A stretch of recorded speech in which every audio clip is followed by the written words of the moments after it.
Students, brilliant study points में आपका स्वागत है। और आज हम आपके लिए लेकर आए हैं, जैसे पिछले वीडियोज़ में आपने देखा कि एसिड्स हमने कंप्लीट कर दिया। तो जैसे मैंने कहा है कि एक सीरीज जो है वो तो कम से कम पूरी होगी।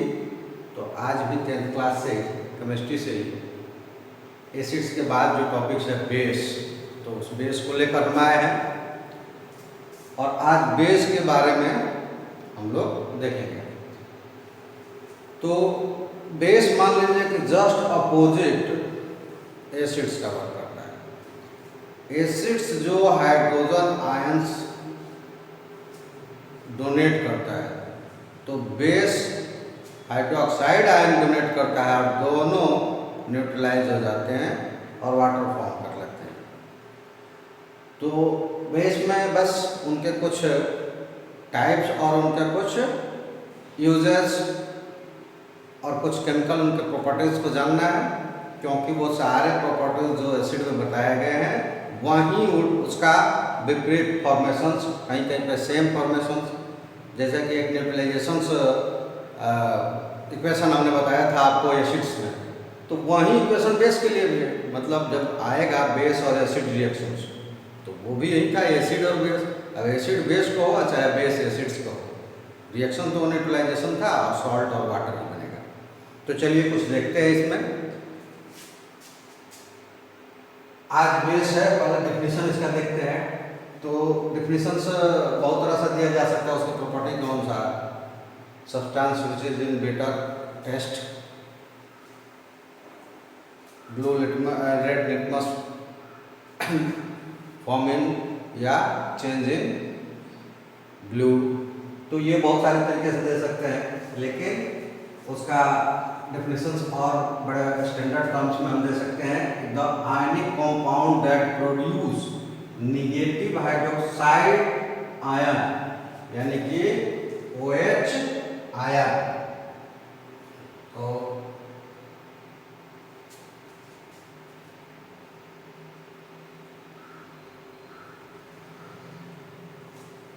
OH आयन, OH आयन जब वाटर में डिजॉल्व होने पर जो सब्सटेंस प्रोड्यूस करता है वो बेस कहलाता है।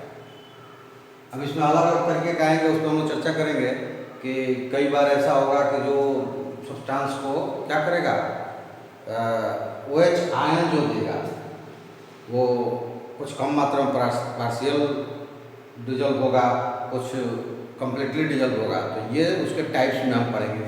और फिलहाल जो भी OH आयंस डोनेट करता है वो बेस कहलाएगा। अब आगे देखते हैं कि इसके एग्जाम्पल के तौर पे हम NaOH सोडियम हाइड्रोक्साइड को ले सकते हैं। ये स्ट्रॉन्ग एसिड्स में आता है और ये कंप्लीटली डिसॉल्व हो जाता है वाटर में, और सोडियम आयन पॉजिटिव और हाइड्रोक्साइड नेगेटिव आयन से जनरेट करता है।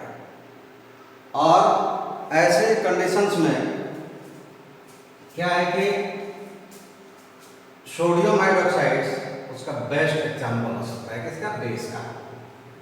और बेस के एग्जाम्पल्स के लिए सोडियम हाइड्रोक्साइड, पोटेशियम हाइड्रोक्साइड, इस तरह के सॉल्ट बेस है, उनका हम एग्जाम्पल्स के रूप में ले सकते हैं। आगे देखते हैं ये कैसे वर्क करता है। तो जैसे कि NaOH को वाटर में जब डिजॉल्व करेंगे तो ये दो पार्ट्स में बढ़ जाएगा, OH आयन और सोडियम आयन। तो ये OH आयन है, यही उसको डिफाइंस करता है, क्लैरिफाइड्स करता है, वेरीफाइड्स करता है कि ये सोडियम हाइड्रोक्साइड जो है ये बेस है। जैसे कि एसिड्स में कहा गया था कि अगर वो H आयन डोनर है तो वो एसिड्स है, उसी तरह ये OH आयन डोनर है तो ये बेस है।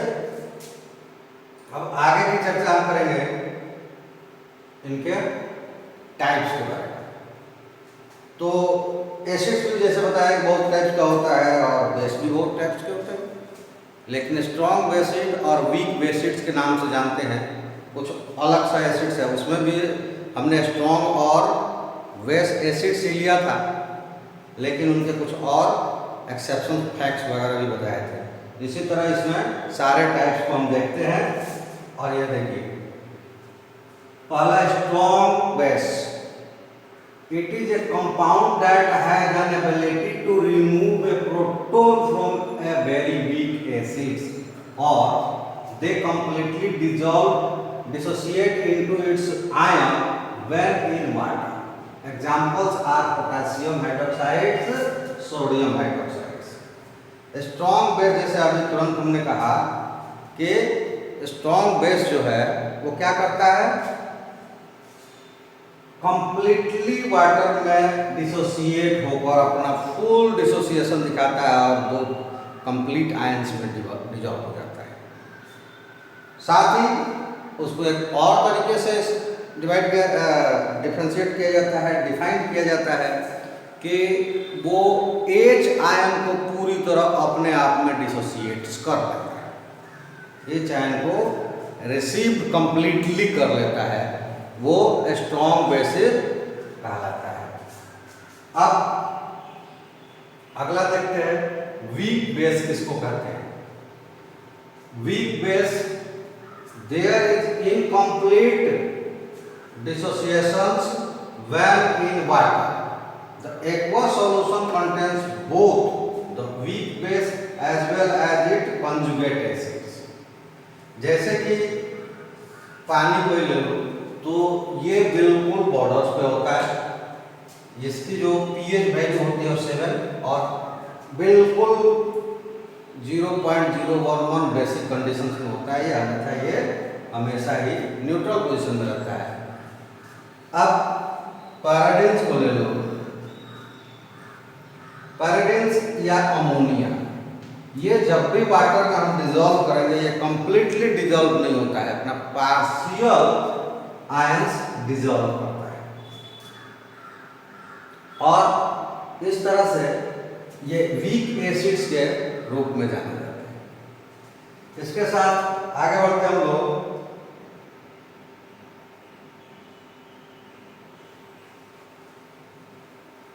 तो ये देखते हैं सुपर बेस। एक तरह से ये कहे तो ये स्ट्रॉन्ग बेस है, उसको एक वेरी वीक एसिड्स के साथ यानी उनके कंजुगेट एसिड्स के साथ कंबाइंड करके, जिसको क्या कहते हैं, डी प्रोटोनेशन, यानी कि उसमें कुछ हाइड्रोजन आयंस को ऐड करके और जो बनता है वो सुपर बेस कहलाता है। वो ना तो वीक बेस में आता है ना स्ट्रॉन्ग बेस में आता है। उसके जो एक्शन होता है वो दो तरह के होते हैं। एक तो वो जो स्ट्रॉन्ग बेस जो है वो किसी अपने कंजुगेट एसिड्स के हाइड्रोजन्स को कंटेन्स कर ले और वो आयनिक फॉर्म्स में ही हो, या फिर क्या करे, वो इस तरह का फॉर्मेशंस रखे कि जैसे कि NOH sodium hydride, NOH sodium hydride, इसमें OH नहीं है, ये पानी के साथ मिलने के बाद OH बनाएगा। तो इस तरह के एसिड्स को सुपर बेस इस तरह के बेस को सुपर बेस कहते हैं, क्योंकि ये उस वक्त कंप्लीटली बेस नहीं होता है जब वाटर में इसको या किसी सॉल्यूशंस में इसको डिजॉल्व किया जाता है, तब ये OH माइनस प्रोड्यूस करता है और इसलिए इसको क्या कहते हैं, सुपर बेस कहते हैं। इसके अलावा अब देखेंगे कि कुछ और भी टाइप्स है, जैसे कि न्यूट्रल बेस। अभी जैसे हमने पानी की बात की तो वो न्यूट्रल बेस है क्योंकि पानी एसिड नहीं है। हालांकि अगर एसिड्स के डेफिनेशंस को देखा जाए तो वाटर जो है वो एसिड्स ही होना चाहिए, बट वो हाइड्रोजन के साथ जुड़ता है तो हाइड्रोजन्स को हम अल्कली में रखते हैं, न कि मेटल्स के साथ रखते हैं, इसलिए वो एसिड बेस हमेशा कहलाता है, वो न्यूट्रल बेस है जो अपने इलेक्ट्रॉन पेयर को शेयर करता है। अगला टॉपिक हम देखेंगे सॉलिड बेस। ये क्या करता है? Active in solid forms. ये एक्वस फॉर्म्स में एक्टिव नहीं होता है, ये सॉलिड फॉर्म्स में होता है। जैसे कि सोडियम हाइड्रोक्साइड्स का माउंटेड ऑन द एल्यूमिना, जब एल्यूमिना पर सोडियम हाइड्रोक्साइड्स के पाउडर को डाला जाएगा तो ये अपने बेसिक नेचर्स को रिप्रेजेंट करेगा। या फिर सिलिकॉन डाइऑक्साइड्स एक दूसरे के ऊपर डाले जाएंगे, या ये दोनों किसी स्ट्रॉन्ग एसिड्स के ऊपर डाले जाएंगे पाउडर फॉर्म्स में, तो वो अपनी बेसिक नेचर को रिप्रेजेंट करेगा और इसलिए इसको क्या कहते हैं? सॉलिड बेस कहते हैं। ये एक्वस में नहीं, ये सॉलिड फॉर्म में अपनी बेसिडिटी को दर्शाता है। चलिए आगे हम बढ़ते हैं और अब हम देखते हैं कि कुछ जैसे एसिड्स में दिखाया था कि कुछ कॉमन होता है, बेस में भी कुछ कॉमन होता है। तो उसमें से कुछ एग्जांपल ले लेते हैं। जैसे कि Na एक सॉलिड्स है, वाटर में इसको डिजॉल्व किया जाता है, तो Na और OH, दो Na प्लस और OH माइनस एक्वस सॉल्यूशंस के रूप में कंस्टिट्यूएंट मिलते हैं। उसी तरह KOH में मिलते हैं और उसी तरह से मैग्नीशियम हाइड्रोक्साइड्स में भी मिलते हैं।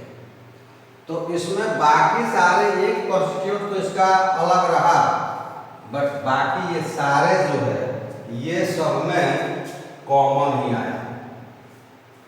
OH एक्वस मतलब जैसे पहला हमने डिफिनेशन दिया कि बेस जो है वो OH डोनर है, बेस जो है वो OH डोनर है।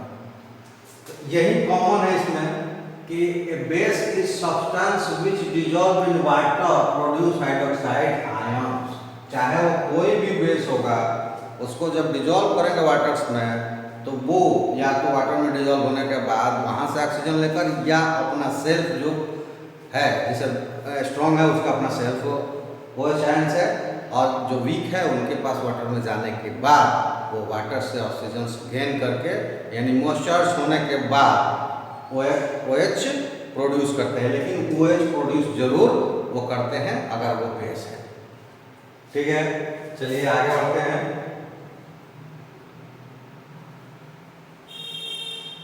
और अब हम देखते हैं प्रॉपर्टी ऑफ बेसेस। तो देखिए पहला प्रॉपर्टी क्या है जो हम लोग अभी देखे कि अगर वो बेस है तो हाइड्रोक्साइड आयन वाटर में जाने के बाद प्रोड्यूस करेगा। दूसरा ये water soluble bases are called alkalis. ये तो एसिड्स के उनके जब हम डेफिनेशन से दे रहे थे तभी आप लोगों को बताया था कि जो वाटर सॉल्युबल बेसेस है उनको हम अल्कलीज कहते हैं, उनको अल्कली कहते हैं। उसके बाद ये क्या होता है? बीटर इन टेस्ट। टेस्ट में ये क्या होते हैं? बीटर होते हैं। बीटर मतलब बहुत अजीब तरह का, मतलब खा नहीं पाए।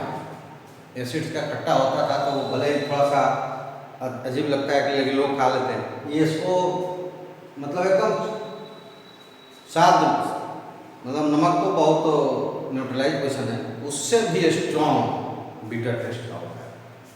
तो अगला है torn red litmus in blue.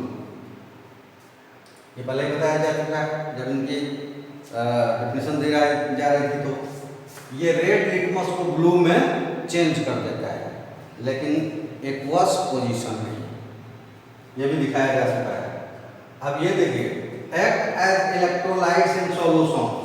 तो जब हम एसिड्स पढ़ा रहे थे तो हमने कहा था कि जो सॉल्यूशंस अगर आयंस प्रोड्यूस करेगा तो वो इलेक्ट्रोलाइट्स हो जाएगा, क्योंकि तब वो करंट्स को पास होने के लिए अलाउज करेगा। तो ये भी जो भी हम लेते हैं NaOH, इसके एक्वस सॉल्यूशंस बनाते हैं तो ये क्या मिलता है? Na plus OH minus. Ions, दोनों कंप्लीटली आयंस में टूटते हैं, इसलिए ये इलेक्ट्रोलाइट्स की तरह यूज होते हैं। और बेस्ट इलेक्ट्रोलाइट्स की तरफ अगर लें तो वो होता है कौन सा, स्ट्रॉन्ग बेस। अगला हम देखते हैं neutralisation, neutralise solutions containing OH ions. और जब ये न्यूट्रलाइज होता है तो उस वक्त क्या करता है, ये H आयन को अचीव करता है और वो बना देता है वाटर। H प्लस को अचीव करके बना देता है वाटर। और ये जो उसका दूसरा कंस्टिट्यूट है, तो ये जिस एसिड से मिला होगा, जैसे HCl से मिला होगा तो ये NaCl बना देता है, सॉल्ट बना देता है। सल्फ्यूरिक से मिला होता तो ये Na2SO4 बना देता, सॉल्ट बना देता। यानी कि इसके भी न्यूट्रलाइजेशन सॉल्यूशंस है वो H आयन को कंटेंट कर लेता है और वाटर और सॉल्ट में फॉर्म्स हो जाता है। अब अगला है स्लिपरी सॉपिंग फिल्म। क्या होता है, ये सॉप को जैसे चिकना होता है ना, तो ये बिल्कुल स्लोपरी, मतलब कोई भी बेस है उसको टच करोगे तो वो स्लिपरी यानी कि बिल्कुल चिकनाहट उसमें होगा, बिल्कुल चिकना सॉफ्ट होगा। ठीक है। उसके बाद डिजॉल्व फैटी मटेरियल, जितने भी फैटी मटेरियल ग्लूकोज वगैरह सब में वो क्या होगा, वो डिजॉल्व हो जाता है। जैसे कि कास्टिक सोडा है, वो हम किसी खाने में मिलाते हैं, उसमें डिजॉल्व हो जाता है, पानी में डिजॉल्व हो जाता है। तो ये फैटी मटेरियल्स में डिजॉल्व हो जाता है। आगे बढ़ते हैं।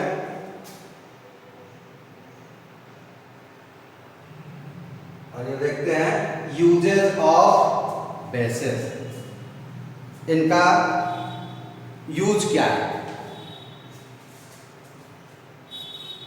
तो ये देखो, sodium hydroxide is used in the manufacture of soap, paper and the synthetic fibre rayon. Sodium oxide जो है, जो कि न्यूट्रलाइज होकर कॉमन साल्ट से बनाता है, तो सब हर घर में इसका यूज होता है वो भी। लेकिन सोप बनाने में भी सोडियम हाइड्रोक्साइड का इस्तेमाल होता है। उसका OH पार्ट जो है वो वाटर बन जाता है, जैसे मैंने बताया, और NH पार्ट है वो वीक एसिड्स में एक कैचर्स के रूप में फॉर्म करता है। ये सोप में हम आगे चल के पढ़ते हैं, देखेंगे फॉर्मेशन ऑफ सोप में। तो ये सोप पेपर बनाने में और सिंथेटिक फाइबर रेयन बनाने में इसका उपयोग किया जाता है। उसके बाद कैल्शियम हाइड्रोक्साइड जो स्नेक लाइम्स है, इसका इस्तेमाल ब्लीचिंग पाउडर बनाने में किया जाता है। कैल्शियम ऑक्साइड से इसका ब्लीचिंग पाउडर्स बनाने में इस्तेमाल किया जाता है। साथ ही साथ हम घरों में अपना वाइट वॉशिंग जो करते हैं उसमें इसका इस्तेमाल किया जाता है। आगे चलिए बढ़ते हैं। Calcium hydroxide is also used to clean the sulphur dioxide which is caused by the exhaust that is found in powder plants and factories. जो भी किसी तरह के पाउडर्स या प्लांट्स है, फैक्ट्रीज है, उसमें सल्फर डाइऑक्साइड गैस को पाउडर्स को क्लीन करने के लिए, ब्लीच करने के लिए भी कैल्शियम हाइड्रोक्साइड्स का इस्तेमाल किया जाता है। या किसी भी तरह के पाउडर्स जो है वो इस तरह के, जैसे सल्फर डाइऑक्साइड गैस जो है, और एक्सॉर्ट किया जाता है जब उसको पाउडर्स के फॉर्म में, तो कुछ उसमें इम्प्योरिटीज रह जाते हैं। इम्प्योरिटीज को हटाने के लिए कैल्शियम हाइड्रोक्साइड्स को यूज किया जाता है। अगला देखते हैं। अगला यूज इसका है magnesium hydroxide is used as antacid to neutralise excess acid in stomach and the cure indigestion. Magnesium hydroxide जो कि सबसे फेमस मार्केट्स में जो है वो है क्या, इनो या इस तरह की और एंटासिड्स, जिसको यूज करके और स्टमक से यानी पेट में एक्स्ट्रा एसिडिटी हो जाए या इनडाइजेशन हो जाए तो उसको न्यूट्रलाइज करने के रूप में इस्तेमाल किया जाता है। अब आगे देखिए, sodium carbonate is used as washing soda and for softening hard water. एक बेस सोडियम कार्बोनेट को वॉशिंग सोडा, देखिए वॉशिंग सोडा और डिटर्जेंट्स में अंतर है। वॉशिंग सोडा एक डायरेक्ट यूजर्स बेस है, जबकि डिटर्जेंट एक केमिकल फॉर्मेशंस बेस और एसिड्स का कॉम्बिनेशन है। न्यूट्रलाइज कॉम्बिनेशन नहीं, एक्टिव कॉम्बिनेशन है।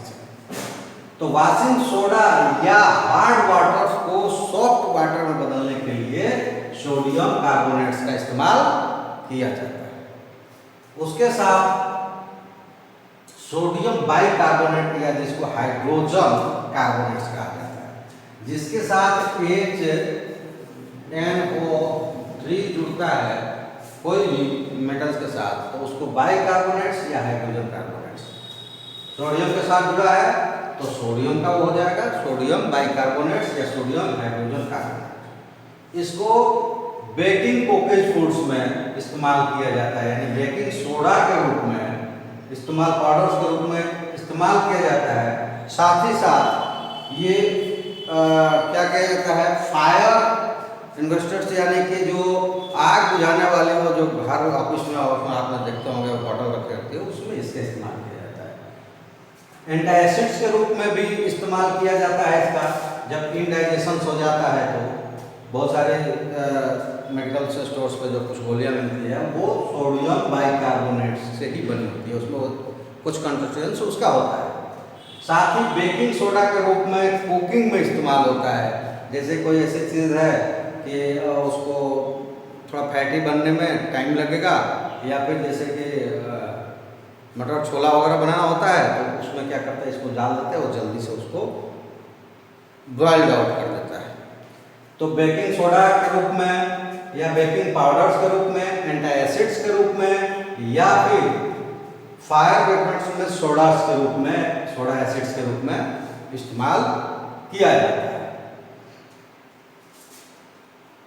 उसके बाद एक है ammonium hydroxide is used to remove grease contents from clothes.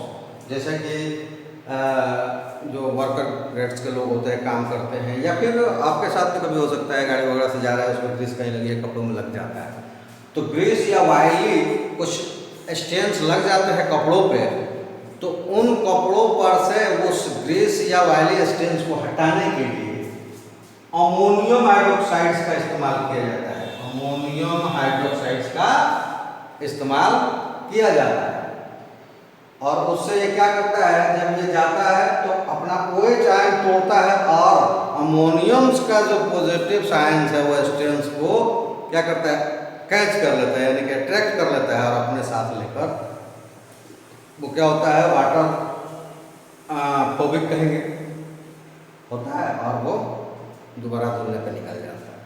तो इस तरह से आपने देखा कि यूजेज, टाइप्स और उनके डेफिनेशंस वगैरह। तो ये बेस के कुछ टॉपिक्स थे जिनमें उनको आपको दिखाया गया, और आज हम इतना ही दिखाएंगे। अगले टॉपिक्स हम अगली वीडियोज़ में लेकर आएंगे, यानी कि एसिड बेस्ड सॉल्ट्स की पूरी कंप्लीट वीडियो कंटिन्यूड आएगी। और आज के लिए इतना ही है, और फिर से एक बार आप लोगों को याद दिलाते हुए कि क्लासेस अभी कुछ चल रहे हैं, जो चल रहे हैं अभी जो स्टार्ट होने वाले हैं उनके लिए आप हमसे जुड़ सकते हैं, और बाकी वीडियोज़ को अगर कंटिन्यू देख रहे हैं तो भी कोई बात नहीं है, कंटिन्यू देखिए, कंप्लीट देखिए, सब्सक्राइब भी कर लीजिए ताकि हम नए डालें तो आपको मिल जाए, ऐसा ढूंढना पड़ेगा। सब्सक्राइब कर लेंगे तो डायरेक्ट आपको उस पर मैसेज आ जाएगा, बेल आइकन दबा कर रखेंगे तो सब्सक्राइब कर लें, शेयर और लाइक करते रहें, कमेंट्स दें हमको, आपको क्या समझ में आया, क्या नहीं आया है, क्या टॉपिक्स और आप चाहते हैं तो उस पर कमेंट्स भी दे सकते हैं हमको। और यकीन मानिए कि जो आप क्वेश्चन हमें राइज करेंगे वो ज़रूर उसके आंसर्स आपको दिया जाएगा। साथ ही साथ एक और चीज़ है, ऑनलाइन नहीं जुड़ पाते हैं, किसी वजह से नहीं जुड़ पाते हैं, तो हमारे पास सारे कंटेंट्स के नोट्स और वीडियो सीरीज अवेलेबल है, उसको आप परचेस कर सकते हैं। उसके लिए भी या तो हमारे साइट्स पे आप आइए या फिर हमें कांटेक्ट करके आपने या इस यूट्यूब के माध्यम से भी कमेंट्स में आप अपने परचेस डालिए हम और हमसे कांटेक्ट कीजिए। कैसे आप हमसे प्राप्त कर सकते हैं ये आपको जानकारी दे दी जाएगी। तो आज के लिए आप सभी का धन्यवाद करता हूँ और ये वीडियो यहीं पे समाप्त।